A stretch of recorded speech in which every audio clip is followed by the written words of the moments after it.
حدیث پاک کا مفہوم ہے کہ فرعون کے گھر میں ایک ماشطہ تھی جس کو ہیئر ڈریسر کہتے ہیں، جو بال بناتی ہے، کنگھی کرتی ہے۔ وہ فرعون کے گھر کی جو بچیاں تھیں ان کے بال سنوارنے کے لیے رکھی گئی تھیں۔ ایک دن فرعون کی جوان العمر بیٹی نہائی اور وہ اپنے بال بنوا رہی تھی اور گدوا رہی تھی، اور وہ مشاطہ اس کے ساتھ بیٹھی ہوئی اس کے بالوں میں کنگھی کر رہی تھی۔ اس کے ہاتھوں سے کنگھی نیچے گر گئی۔ اس نے کنگھی اٹھاتے ہوئے اللہ کا نام لیا کہ میں موسیٰ علیہ السلام کے رب پہ ایمان لائی۔ جب یہ الفاظ اس جوان لڑکی نے سنے جو فرعون کی کمبخت بیٹی تھی، اس نے کہا تم میرے باپ کو خدا نہیں مانتی؟ اس نے کہا ہرگز نہیں، میں تو موسیٰ علیہ السلام کے رب کو مانتی ہوں۔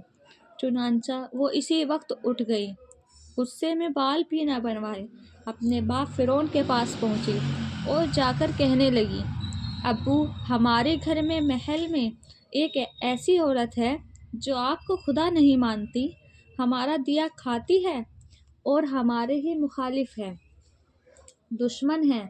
فرعون کو بڑا ہی غصہ آیا، کہنے لگا اچھا، میں ابھی انہیں سیدھا کر دیتا ہوں۔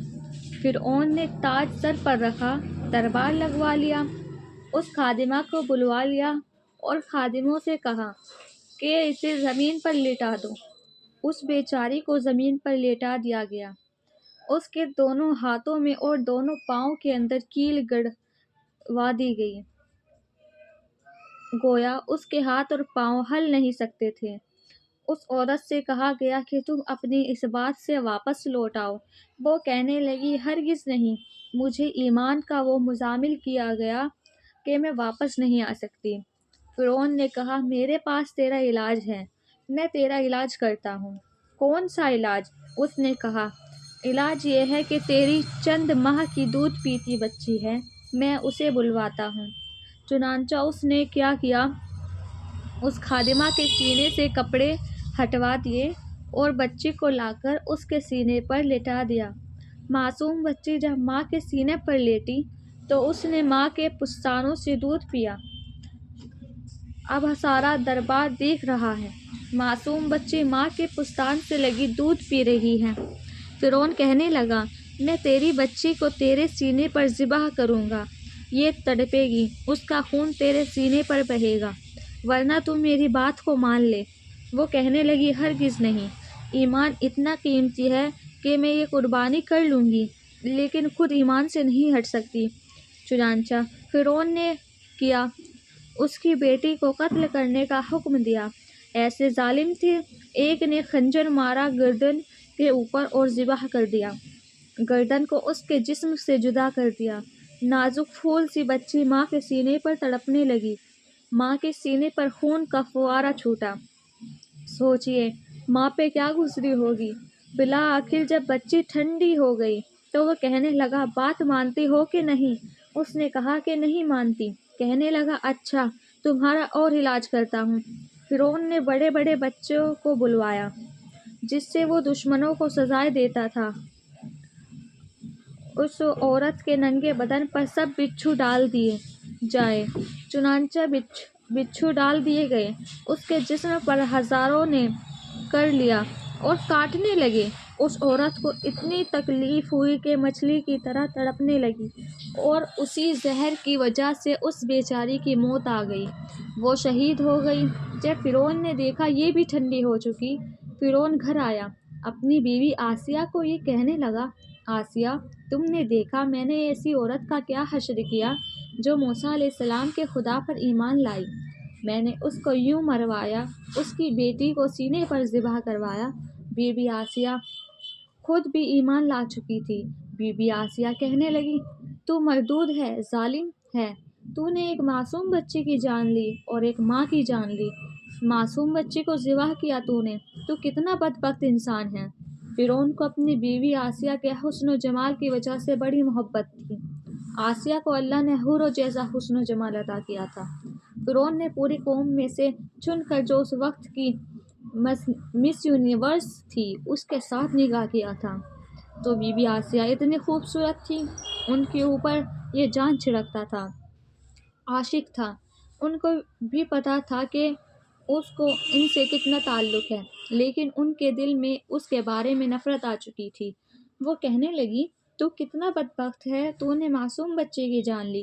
فرعون نے جب یہ سنا تو کہنے لگا، آسیہ، کیا تو مجھے خدا نہیں مانتی؟ وہ کہنے لگی، تجھے؟ ہرگز نہیں مانتی، میں تو موسیٰ علیہ السلام کے پروردگار پر ایمان لا چکی ہوں۔ جب اس نے یہ سنا تو اس کا دماغ ابلنے لگا، کہنے لگا، اچھا پھر دیکھ میں تیرا کیا حشر کرتا ہوں۔ وہ کہنے لگی، فَاخُذِ مَا أَنْتَ قَاذٍ، تو جو کر سکتا ہے وہ کر لے، میں بھی اب پیچھے ہرگز نہیں ہٹوں گی۔ فرعون واپس لوٹ کر دربار میں آیا، اور دربار میں آ کر اس نے حکم دیا، میری ملکہ کو دربار میں لایا جائے۔ چنانچہ اس کو ہتھکڑیاں لگا کر دربار میں لایا گیا۔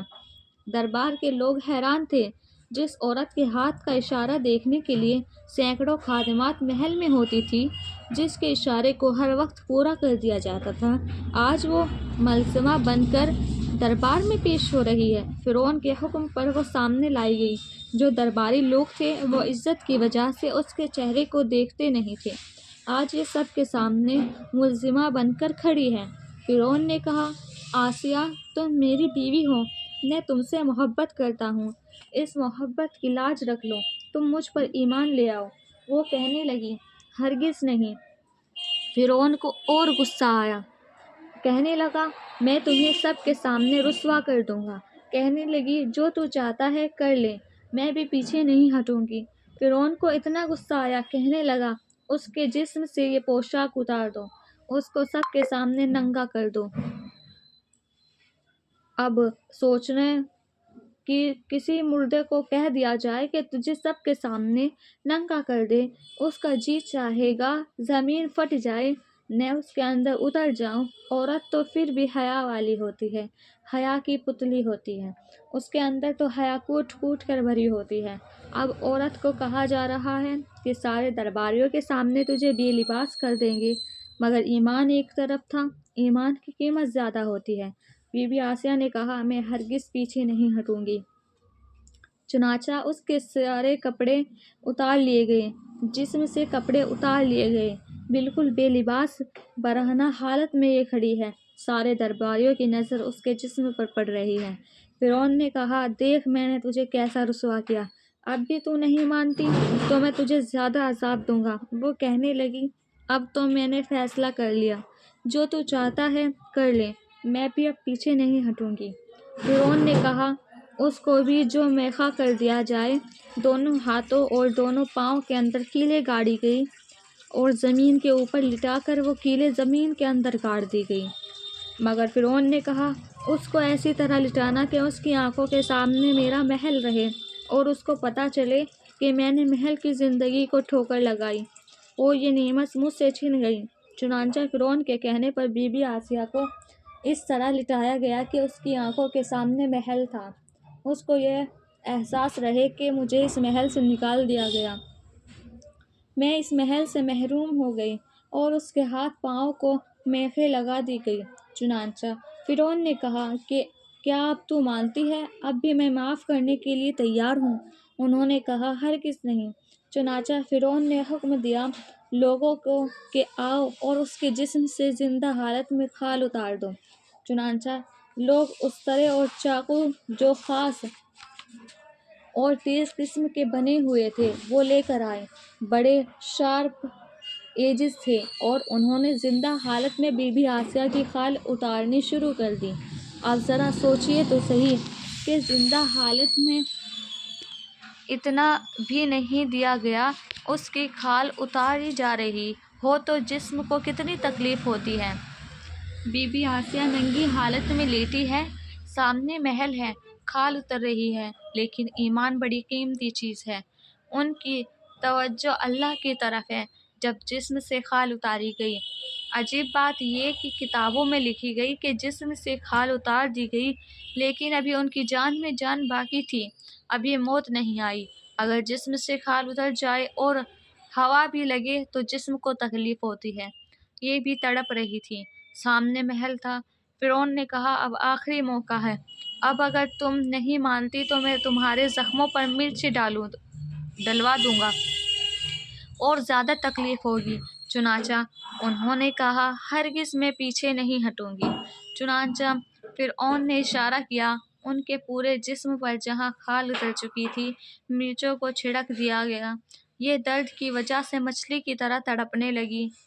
اس وقت ان کی نظر محل پر پڑی کہ یہ وہ محل ہے جہاں سے اس نے مجھے نکالا۔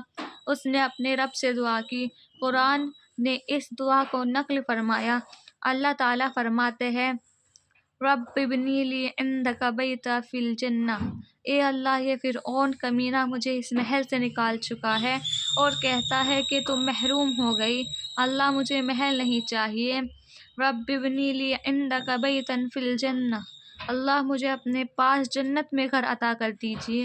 سوچئے عورت جب گھر اللہ سے مانگتی ہے سب سے پہلی چیز اس کو گھر چاہیے، وہ گھر مانگتی ہے، سر چھپانے کے لیے جگہ مل جائے۔ چنانچہ بی بی آسیہ نے بھی وہ دعا مانگی، رب ابنی لی عندک بیتا فی الجنہ، اے اللہ جنت میں اپنے پڑوس میں گھر عطا کر دیجیے۔ رب ابنی لی عندک بیتا فی الجنہ ونجنی من فرعون وعملہ ونجنی من القوم الظالمین۔ چنانچہ اللہ نے ان کی دعا کو قبول کر لیا اور بلا آخر انہیں تڑپ تڑپ کر جان دے دی۔ اب ذرا اگلی بات سن لیجئے۔ ان دونوں عورتوں نے ایمان کی خاطر قربانی دی اور اللہ سے جو مانگا انہیں ملا، لیکن اللہ نے ان کی امیدوں سے بڑھ کر دیا۔